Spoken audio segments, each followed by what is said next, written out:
Hi everyone, I'm your host Diva Danielle, and this is Community Link AZ. Thank you for joining the show. This is the internet show that's a resource for you to people, products, and services in your own backyard you might not even know of. Please subscribe to our YouTube channel so you don't miss an episode. Each week, I'll introduce you to someone who is helping to make a positive difference in the community. We're going to have some fun, learn something new, and connect in a positive way. Let's start the show. Hi everyone, and welcome to another fantastic edition of Community Link AZ. I'm your host Diva Danielle. Got another great show for you. Each week I bring you someone in the community who is making a positive difference in the life of someone else going forward. If you haven't done so, please subscribe to the YouTube channel and follow me on Facebook under Community Link AZ. This lady right here is making a difference in the lives of so many going forward. She started an organization just from her own personal experience. This is Lauren Daniels. And she's the executive director and founder of Happily Ever After League. It's so nice to have you on the show. Thank you for having me. Yes. Let's tell everyone a little bit about you and your story so we can get a chance to, before we delve into, the work that you do, we want to hear a little bit about you and how it helped you to do what you're doing today. Okay. Well, I was diagnosed with breast cancer at the age of 35.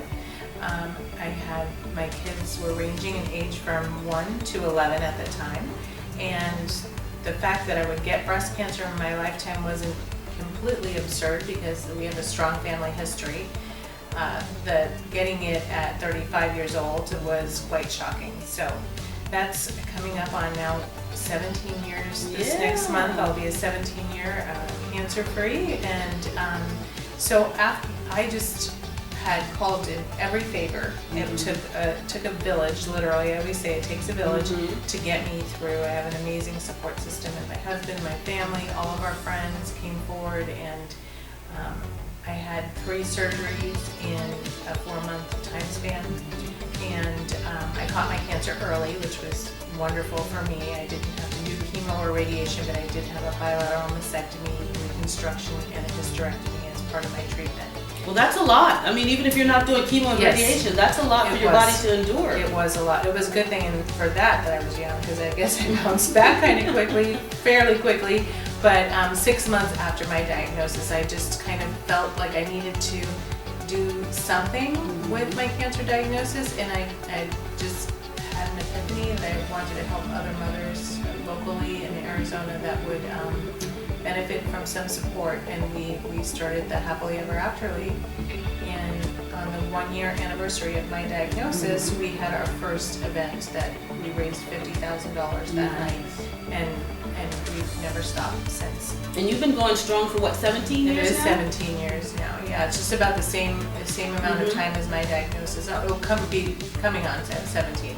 So 16 and a half. No, so, there you go. Yeah. Isn't it amazing how before you had the cancer, you probably, like so many others, heard of individuals who have had cancer, but you didn't understand the magnitude, and it's something that triggers inside of us, and I think maybe it's already been a hidden passion that catapults what you're led to do later on in life as you go through your cancer journey. Would you agree with that? Well, I would. In fact, my mom had a cancer diagnosis 8 years prior to me, so our family wasn't a stranger to it, and I knew how, when we helped her, what her needs were. But my husband and I were always the people in the community that were sitting on boards of our sports teams or the PTO and helping in the community in any way that we could. So it's just the way I'm wired. I think it is how I think, but I do often say that I think my breast cancer diagnosis is what brought me to my life's work. I believe that too, and it's good, and you're doing good life's work. So let's tell everybody a little bit about Happily Ever After League, because it is a wonderful organization that utilizes your situation on a large scope. So share that with us. So what we decided to do was to help moms financially to start. The Happily Ever After League gives a one-time financial grant to mothers diagnosed living with at least one dependent child at home, and so they can use that for grocery money because they're paying for medications or the gas money to get to their treatments, or their co-payments, however they would like to use it. We give them a gift card to use. And then we did that, we still do that. But in 2007, we decided we needed to be a more ongoing support to these families and our moms, because we would get calls back that, we're now short for grocery money again and that type of thing. So we opened up a healing house. It's called a healing house. We do monthly events. We don't do those right now because of COVID, but we are, so it's emotional and social support. We do back to school drives, we do holiday outreach, and we have a food pantry. And we are still doing our food pantry right now. We do a touchless because our moms are obviously compromised. And so they drive up, they pop their trunk, and we put together a bag of essential foods, granola bars, mac and cheese, anything the kids eat, need, families need. We put in the bags and load their trunk. So, and it's still, we've adjusted our sales and we're still helping out the moms that need it. That's fantastic. And I also saw on your website that they have animals. You have these we do. healing animals. And I saw these little pigs, little farm animals. Can you tell me a little bit about that? The farm is an extension of what you do, but it's beautiful. It's a more recent thing, which is part of, as founder, I just incorporate things that are meaningful to me. Someone once said it's like a rainbow. We offer many things. If somebody wants to get healing through art, we offer that. If someone wants healing through animals, we also have that. So we started with Lord Hamilton. Yes, and it's the cutest little pig, and it's so welcoming, that cute little face. Yeah, he's 5 years old now. We've had him for 5 years, and so he was the beginning of the healing farm. He lives in our home. He is an indoor pig, but he comes to the events at the healing house, and I call them, I just say they're the directors of emotional support. Last year we added 2 miniature horses, Oh, nice. Butch and Chance, and they haven't had an opportunity to be as helpful yet because again the social part of our organization has kind of been turned off for a little bit. So, but we just, I think there's so many healing properties to animals, and we've had moms say to us, I have not smiled or laughed so much since starting my treatment as I have today, just having these animals here. Oh, so if that's nice. Yes, if you have people who enjoy animals, then that will be a part of their healing. Oh, that's so sweet. Yes. So what have you had to do to transition, because you have a lot of needs that you're meeting with your organization.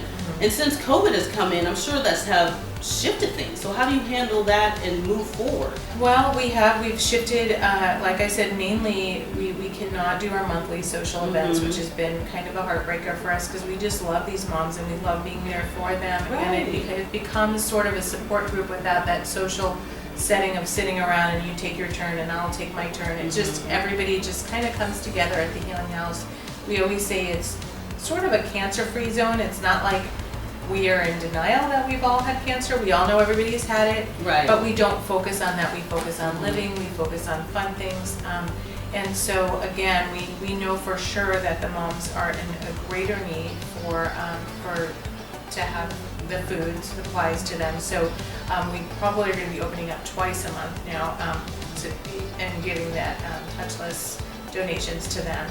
And we still give the one-time financial grant to our moms. So we're still doing that. Some of the pieces have not been affected, but the parts that have been coming up to the holidays, that's our favorite time of the year. Those are our biggest, most attended events.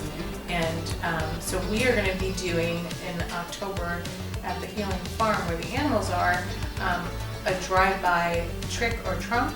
So we can have them drive by wearing costumes, staying in their car, and there'll be like 4-5 stops along the way where they can pick up candy and a Halloween bag and a pumpkin and get to see the animals. And so we're trying to just keep people's spirits boosted. Yeah, it sounds good. Yeah, I mean, in the midst of all this, I wound up becoming a life coach so I can, help more properly on that end with people's emotions and trying to figure out their needs and just based off my experience and the experience of seeing what all these other mothers now, close probably to 2,000 of them that we've helped, that how it's most come through the Healing House. Not all of them do, but it's a choice. You can be part of that program.